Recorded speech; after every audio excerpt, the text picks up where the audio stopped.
Late one cold Chicago night, Daniel Carter, a 36-year-old mechanic, was finishing another long day at his small garage. His shop sat on the corner of a dimly lit street, a place most people passed without ever noticing. Daniel's life had always been about hard work, greasy hands, late hours, and just enough pay to keep food on the table for himself and his young son. That night, as he turned off the shop lights and locked the doors, his thoughts were heavy with unpaid bills and the constant worry of keeping the business afloat. Just as he began walking home, the sound of a car engine sputtering caught his attention. A sleek black Mercedes sat awkwardly under a flickering streetlight, its hazard lights blinking. Beside it stood a teenage girl, no older than 17, shivering slightly in the cool midnight air.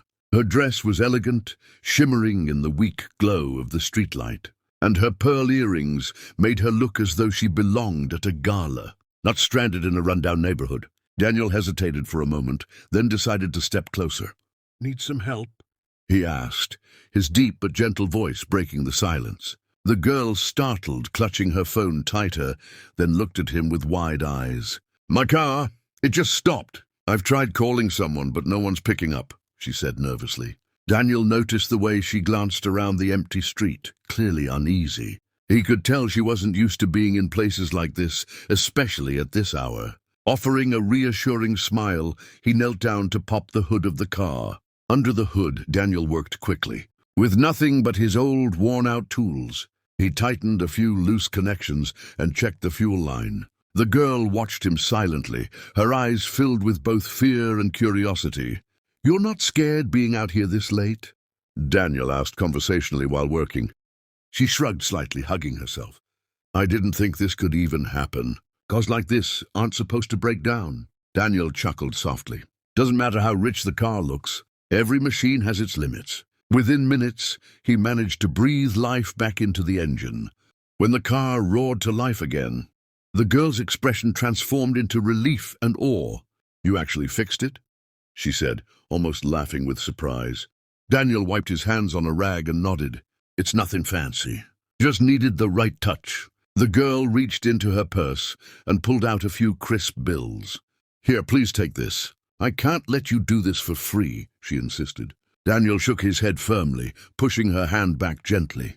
"Keep it. Just promise me you'll drive safe and get home quickly." "That's enough for me." His voice carried a sincerity that made her pause. The girl's eyes softened, and for the first time, she smiled, a genuine, grateful smile. "Thank you," she whispered.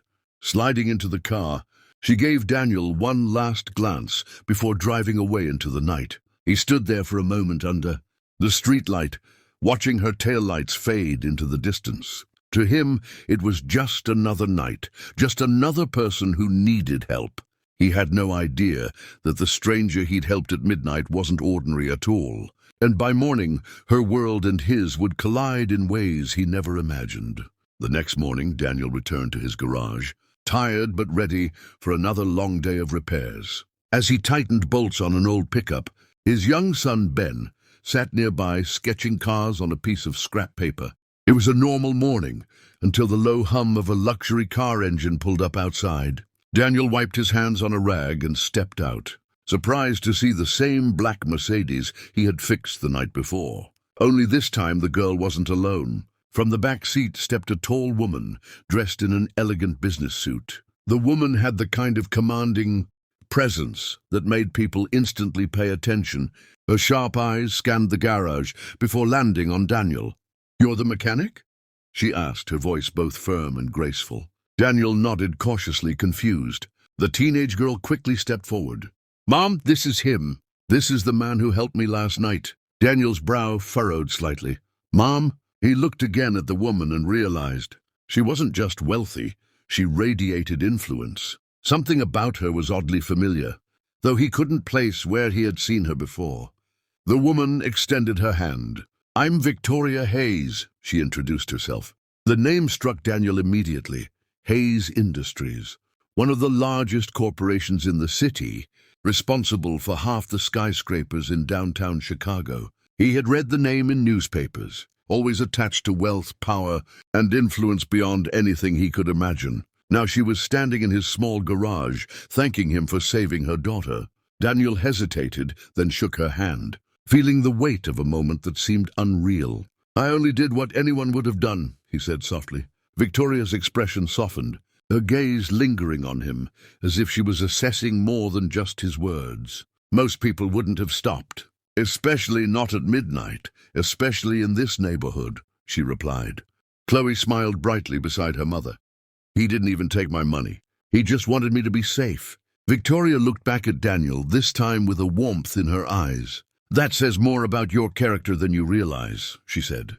Daniel shifted uneasily, not used to being noticed, much less praised by someone like her. Ben peeked out from behind his father, his small hands gripping the rag Daniel had been using.